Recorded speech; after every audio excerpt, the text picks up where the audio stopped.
북한이 미사일을 발사했다는 뉴스가 거의 매일같이 들려오고 있는데요. 아주 지겨워 죽겠습니다. 뉴스에서 계속 보게 되니까 이젠 뭐 놀랍지도 않습니다. 며칠 전 뉴스를 보니까 북한은 정권을 유지하기 위해 절대로 핵을 포기하지 않을 것이라는 분석 기사가 있었는데요. 이에 대해 미국을 포함한 서방 세계와 직접적인 위협을 받고 있는 우리 한국과 일본도 이런 미사일을 요격할 수 있는 각종 방어 자산을 증강시키고 있습니다. 오늘은 한국과 일본의 미사일 방어 체계, 그 중에서도 가장 핵심이자 각종 첨단 기술이 집약되어 있는 이지스함 전력에 대해 알아보겠습니다. 이 비교를 함에 있어서는 정치, 사회, 문화, 국민감정 등 어떤 것도 고려하지 않고 단지 무기의 성능만 비교하겠습니다.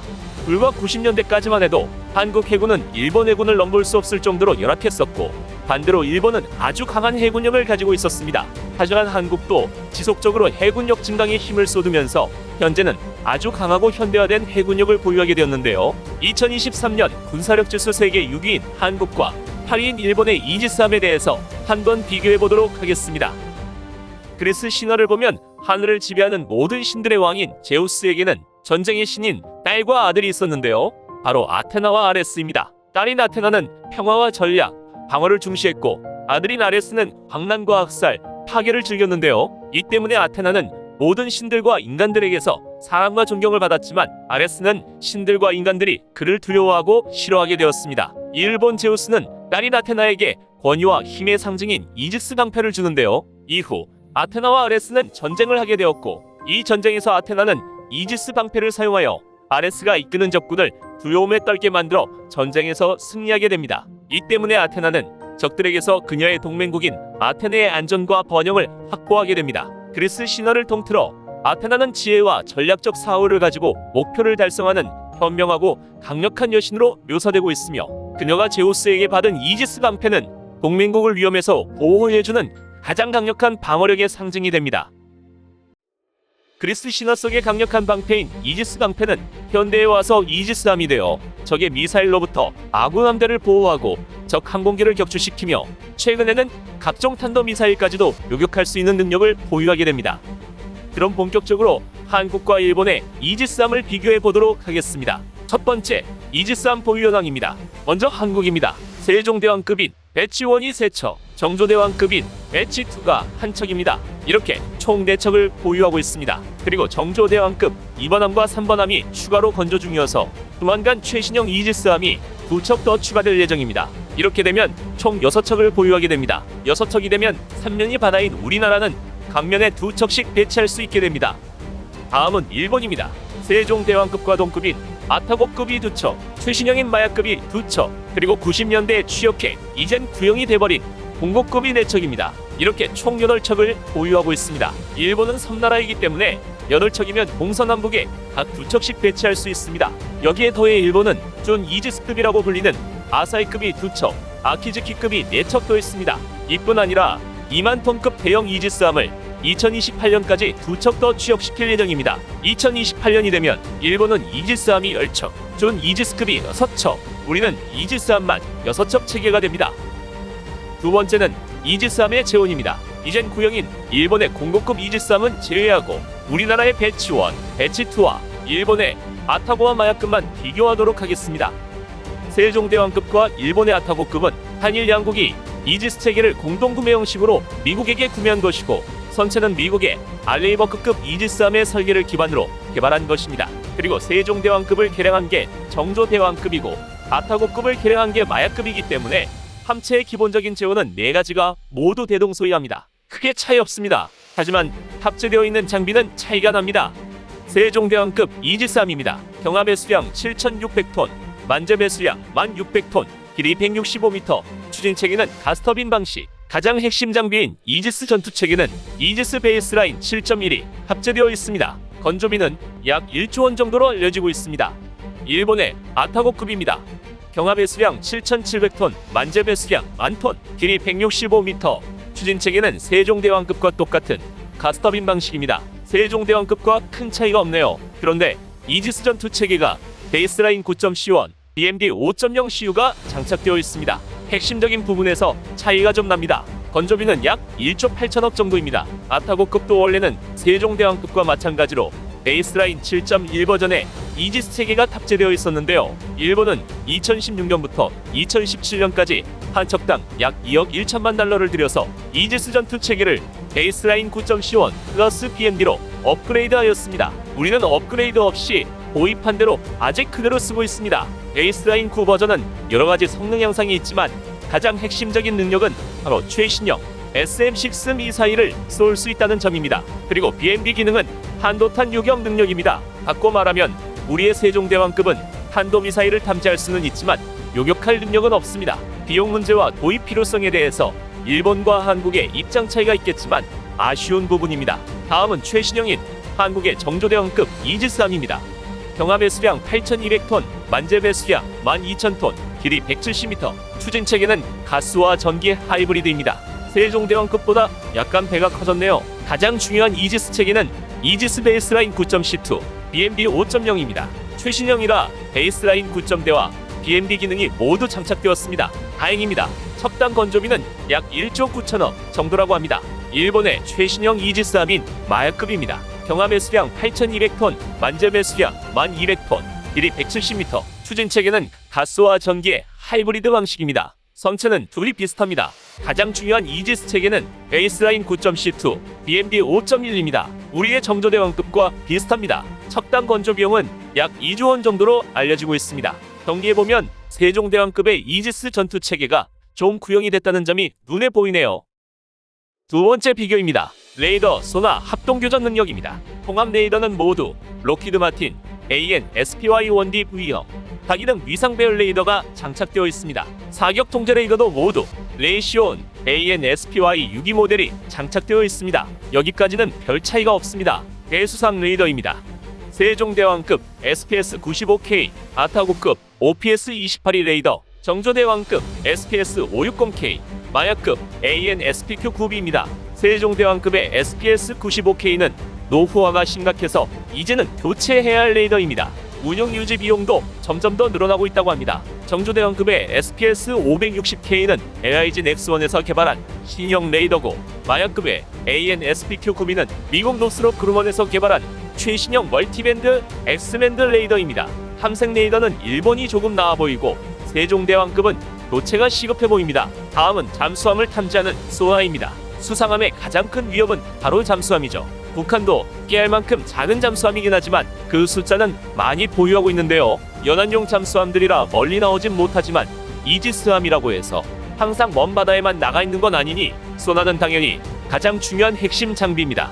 소나는 선체 바닥에 장착되어 있는 고정식 소나와 배 뒤쪽에서 길게 줄에 매달아 끌고 다니는 2인 소나 두 가지가 장착됩니다. 세종대왕급입니다. 고정식 소나는 독일제 아트라스 DSQS-21, 2인 소나는 SPR-220K입니다. 아타고급입니다. 고정식은 AN/SQS-53C, 2인 소나는 AN/SQR-20 MFTA입니다. 정조대왕급은 국내 기술로 개발된 통합 소나 체계가 탑재된다고 하는데 어떤 소나인지에 대한 자세한 정보가 아직은 없습니다.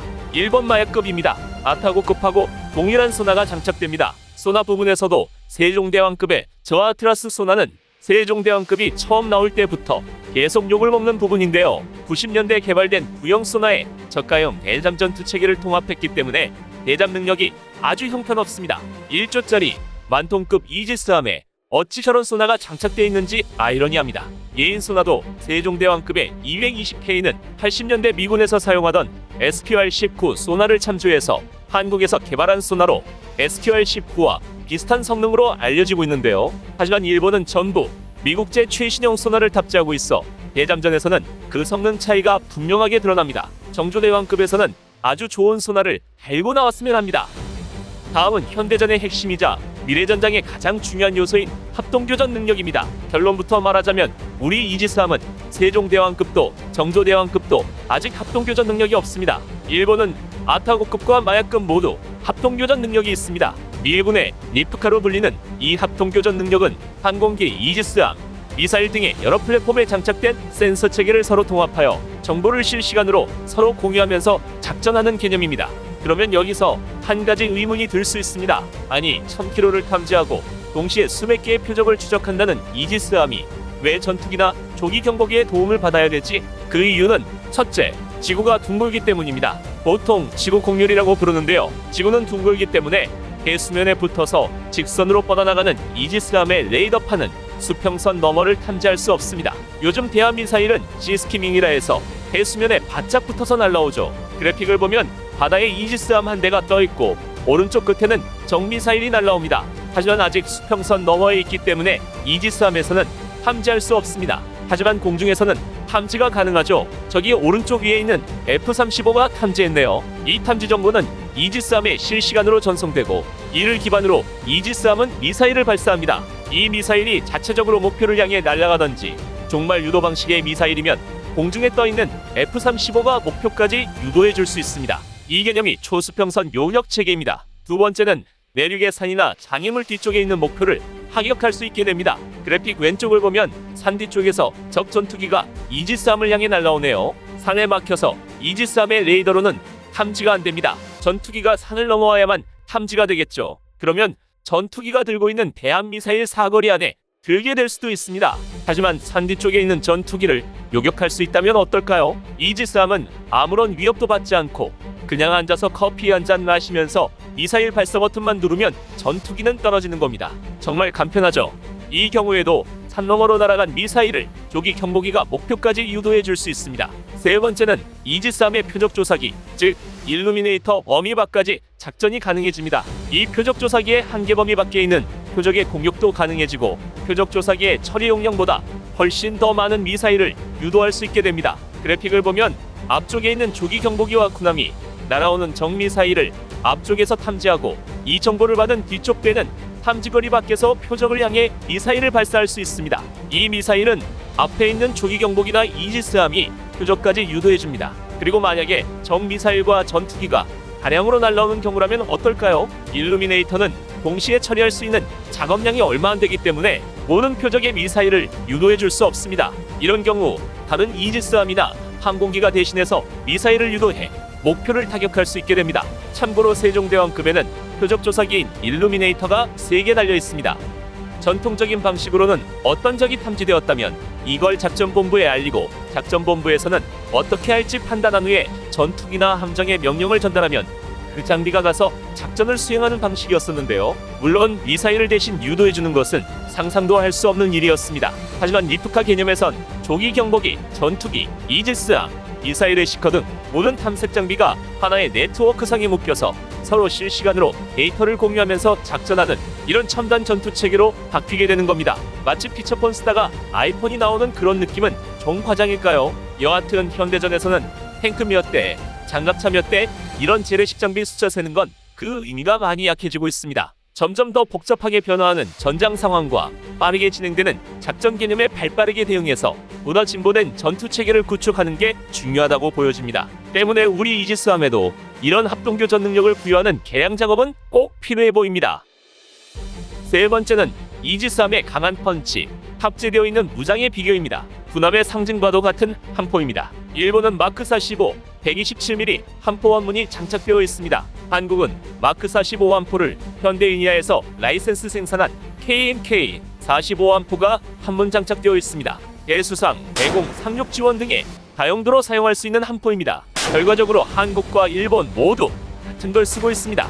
최후의 근접 방어 체계인 CIWS입니다. 세종대왕급은 골키퍼 한 문, 나머지는 모두 헬링스 2문이 장착됩니다. 골키퍼는 네덜란드제, 헬링스는 미국산 무기입니다. 골키퍼는 가격이 비싸고 부피가 큰 데다가 쓰는 나라가 별로 없어서 개발 후 개량이 거의 되지 않아 최신형 대한 미사일을 방어하는 데는 한계가 있다는 지적이 있습니다. 반면에 펠링스는 미국 레이시온사가 개발한 근접 방어 체계로 미국 동맹국들의 수요가 많다 보니 지속적으로 개량이 되고 있어서 성능이 계속 향상되고 있습니다.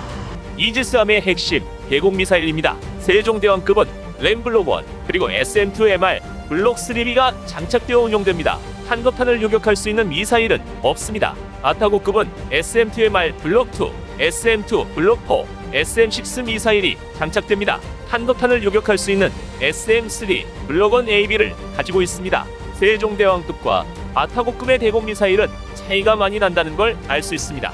정조대왕급입니다. 대공 미사일과 SM-2MR 블록 3B 그리고 SM-6 미사일을 장착할 예정입니다. 마약급입니다. SM-2MR 블록3B, SM-6 미사일, 탄도탄을 요격할 수 있는 SM-3 블록2A를 가지고 있습니다. 좀 살펴보면 우리나라의 램 미사일은 단거리 미사일로 사거리가 9km 정도입니다. 이 램 미사일을 개량해서 한국에서 개발한 것이 정조대왕급에 장착될 예정인 해궁이며 사거리는 약 20km 정도로 알려지고 있습니다. 일본은 배치된 단거리 미사일이 없습니다. 중장거리 미사일은 세종대왕급에 장착된 SM-2MR 블록3B는 사거리가 167km입니다. 이거 하나밖에는 장착되는 게 없습니다. 반면에 일본의 아타고급은 사거리 118km의 SM-2 블록2AB와 사거리가 240km나 되는 개량형 SM-2 블록4 그리고 사거리가 400km에 이르는 최신형 SM-6 미사일도 장착되어 있습니다. 뿐만 아니라 탄도미사일을 요격할 수 있는 SM-3 블록1AB도 장착됩니다. SM-3 미사일은 사거리가 무려 900km고 속도는 마 8.8입니다. 이 미사일은 이지스 전투체계 베이스라인 고 시리즈에만 탑재할 수 있기 때문에 세종대왕급에는 탑재 자체가 불가능합니다. 최신형 정조대왕급에는 세종대왕급과 같은 SM-2MR 블록3B와 최신 미사일인 SM-6 미사일이 장착될 예정입니다. 2023년 3월 현재 아직 우리나라에는 SM-6 미사일이 들어오지는 않은 상태입니다. 도입 예정입니다. 일본의 마약급에는 정조대왕급에 실린 미사일에 추가로 SM-3 블록2A 미사일이 장착된다고 합니다. 이 개량형 SM-3 미사일은 미국과 일본이 공동 개발한 미사일로 사거리가 무려 2,500km에 이르고 마 13의 속도를 낼 수 있는 탄도미사일을 요격할 수 있는 미사일입니다. 참고로 SM-3 미사일은 우리나라에서도 도입을 할 거다 안 할 거다 하면서 계속 말이 바뀌고 있는 미사일입니다. 가격도 한 발에 무려 150억 정도 된다고 합니다. SM-3 미사일은 탄도미사일뿐만 아니라 저궤도에 떠있는 위성도 격추시킬 수 있습니다. 적성국의 정찰위성 같은 게 머리 위에 떠있으면 파괴할 수 있는 겁니다. SM-6와 SM-3 미사일은 미국과 일본을 제외하고는 아직 사용하는 나라는 없습니다. SM-6 미사일은 현재 우리나라와 호주가 도입을 추진하고 있다고 알려지고 있습니다. 대한미사일입니다. 세종대왕급은 해성미사일이, 아타고급에는 17식 대한미사일이 장착됩니다. 정조대왕급에는 해성과 함께 현재 개발이 진행 중인 한국형 초음속 대한미사일이 장착될 예정이라고 합니다.